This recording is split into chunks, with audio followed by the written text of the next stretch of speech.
everybody, this is the Flying Turk again with another review for you guys. Today we will be reviewing the LVFR A319.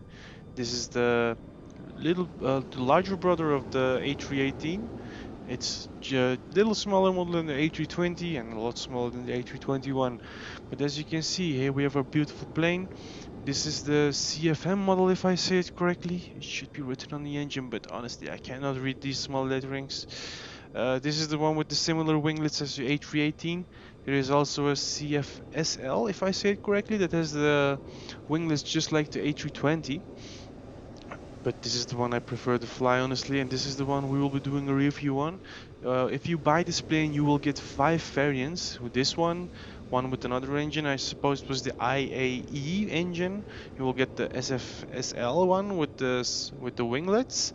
You also get 2 BBJ variants, or like a business jet variants, which have extremely long range. I think it was somewhere around 6,500 nautical miles, which is very long. It's almost at the level of the A330. But as you can see, our beautiful plane is today stationed at Malta Airport, and we'll be showing you guys around this plane and why I think you should get this plane. And just for your information, this is no promotion, or this is not a paid promotion by any means. I'm just saying you guys my opinion about this plane and why I think you should get it. Because it's a lot of fun to fly, in my opinion, just like the A318, as you guys might have seen in my other review. This is the EFB we have in this plane. This is very similar to all the LVFR EFBs. Here you have your home screen. You can get charts, flight plan, settings, or just all shortcuts for this. You can get your weather information from the METAR if you enter the airport ICAO that you're currently based on. Here you can get to Navigraph to see your charts, SimBrief to see your flight plan. You have inboard checklists, or onboard checklists to say it correctly, in the EFB. Yeah, you have performance calculators. This will be used if you want to put your flight data into the onboard FMC or MCDU. I ain't so sure how it's called in the Airbus. Oh, look, this is the first time I've actually noticed this. Somebody spilled some coffee here, it seems like, and some ketchup on both sides. Okay, sure. Why not? Let's move on to our EFB again, guys. You also can operate your doors and your ground services. I've requested pretty much all the ground services except for the AC. Let's request that one as well. Here you can see it. We have the air conditioning unit, our GPU, 2 stairs. You can open and close the doors on this plane. We have a forward loader, and forward cargo bay is also open, and we can see some luggage inside. It's kind of fun to see, honestly. I've not seen any other plane have this. Okay, we have a fire truck driving around here as well. And as you can see how beautiful this plane is modeled and how it looks. The exterior model I have nothing to say about. It just looks amazing. It's for the cockpit, this is pretty much the standard Asobo A320 cockpit, so you're not getting anything special for this one. It has pretty much all the same functions, no different things or additions to it. And my biggest gripe in all these planes is that the ram air turbine is not working. This one you cannot even open it. These covers look a little bit weird to me, a little bit wonky, but it gets the job done. Like, who gives a shit about the little details, honestly? Like, I don't care too much about it.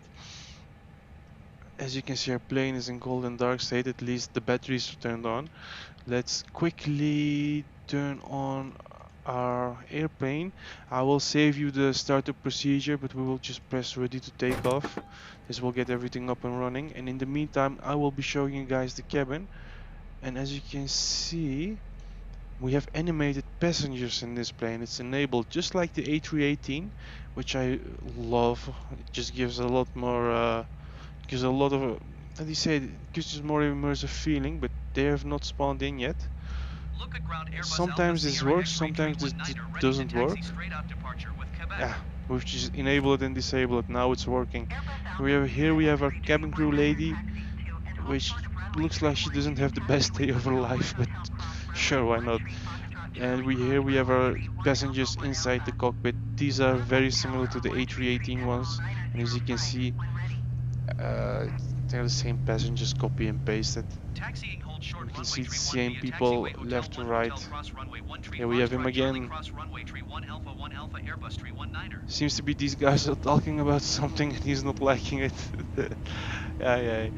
But they've added quite a lot of detail in this plane. I can appreciate it. Just like in the A318, we have this little gap here. Honestly, don't know what it is, but at least you're not seeing through the cabin anymore here. And well, if you look here closely, this line goes all the way here, and after a point, it just doesn't line up anymore. And from here as well. But I'm not too worried about that. For me, it's important that there is at least a model cabin in the plane. There are some model passengers in the plane, which just add to the immersion. We have a cabin crew lady sitting at the jump seat, which looks quite funny, and we have this very happy gentleman here waiting at an open door. I honestly don't know for what's he waiting, but he is standing here. They've also added some little details like these screens. They are not operable, but these are used by the cabin crew. Let's immediately move forward to our cabin, close up the door, and let's close our doors as well. Let's go to the doors, let's close the cargo door, and you operate these things just by pressing on the text. So you go to exit, you go to here, you can operate the lights inside. This is the only one that does nothing. Everything else is okay, like all the text does something, but if you press the exit, the doors open or close. And just to show you guys how the wings look and about for the more details of it, here you can see the winglets in action. They're going up, and let's move them all the way down so you can see how that looks as well. And our flaps are going down as well. At some point they're moving very fast. You can see our spoilers in action. LVFR did an amazing job modeling this. I'm not sure if these are the standard wings from the A320 from the servo plane, but it works fine. And as you can see, we have the beautiful reverse thrust like the A318 on this one as well. We'll be doing a short takeoff just to show you guys the takeoff performance of this plane so you guys have an idea. These are the CFM engines, if I'm not mistaken, and there's the IAE engines, if I'm also not mistaken. Honestly, guys, I'm not a real airline pilot, I'm just a hobbyist, just like most of you guys, showing you guys my experience. But I wanted to show you guys this plane as well. I'm doing a review series of all the Airbus planes in the game, after which I will be doing another review series of the Boeing planes in the game, and we will proceed like that. Lockheed Martin and name it. We have a lot of other brands like Beechcraft. Oops, we're going to be flooding. That's not what we wanted. Let's set it around here. Let's move our flaps to flaps number 1. We have a few beautiful 737s from Ryanair parked up here in Malta. And guys, I don't know if I said it, but we're at Malta Airport at LMML. I recently did a subscriber session with a good subscriber of mine and a good friend, A7, Aviation A7, you know who you are, so you will probably recognize this airport. We did quite a fun session in some fighter jets, and then we moved on to an A330. We flew from here to another airport somewhere in Italy. But let's line up with our runway. I love this plane just like the A318 because of its size. This is a little bit larger than the A318, but a little bit smaller than the A320, which gives it a better takeoff performance and a little bit more range if I'm not mistaken. I prefer the A319 over the A320 just because of its looks and how it handles. But from all the Airbus family series, I think the A318 is just my favorite.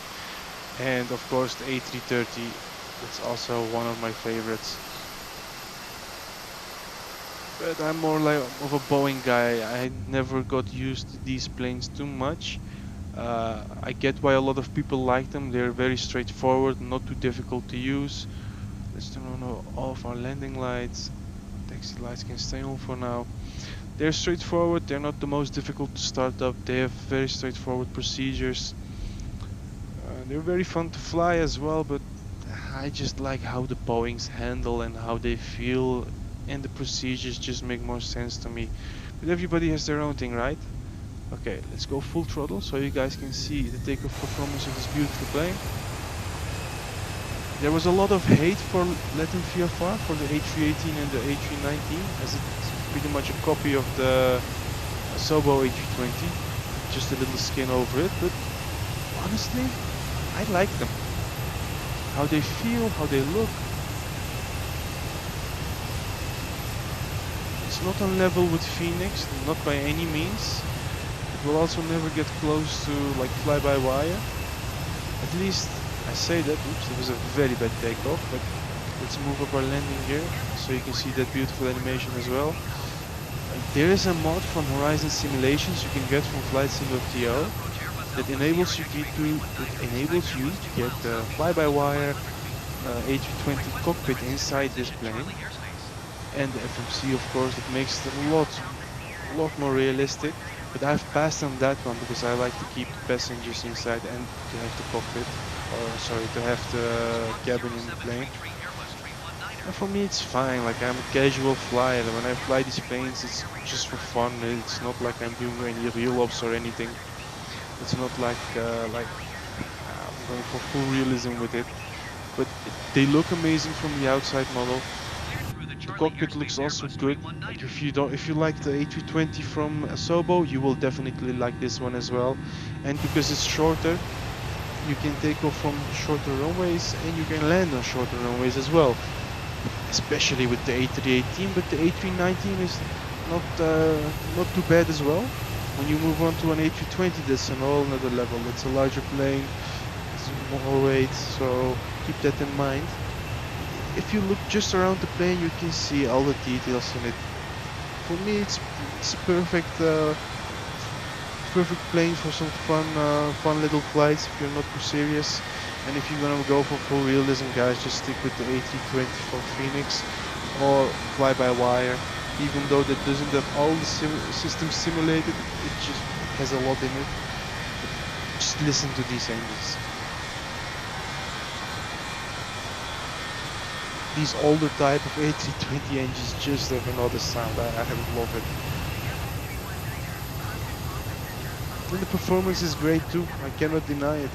Latin VFR did an amazing job with modeling this plane and adding in certain details. Like just for example, just like the A318, the buttons have a little wear and tear, like you can see they're used. It's not a brand new plane from the factory. You can see a lot of dirt and scratches around the plane. A little bit of coffee that has been spilled here and there that has not been cleaned very well. But yeah, as you can see, it's not a bad plane, guys. Honestly, just like the other Latin VFR products, I am able to recommend this to you guys if you're going for a fun plane. If you can find it on sale, definitely get it. It's worth your money. But guys, this is it for my short review. There is not much to talk about this plane because it's very similar to the in-game A320, as you know, and to the other Latin VFR planes. So if you want to know more about the Latin VFR planes, just check my videos. There's a special playlist that I've made on my channel about the Microsoft Flight Simulator Airbus planes, and I named it Reviews. It's about all the planes that are in game. Eventually I might add the helicopters as well from HPG, but let's see how that goes. But for now, guys, I wish you guys safe flights, safe landings, and have a good day.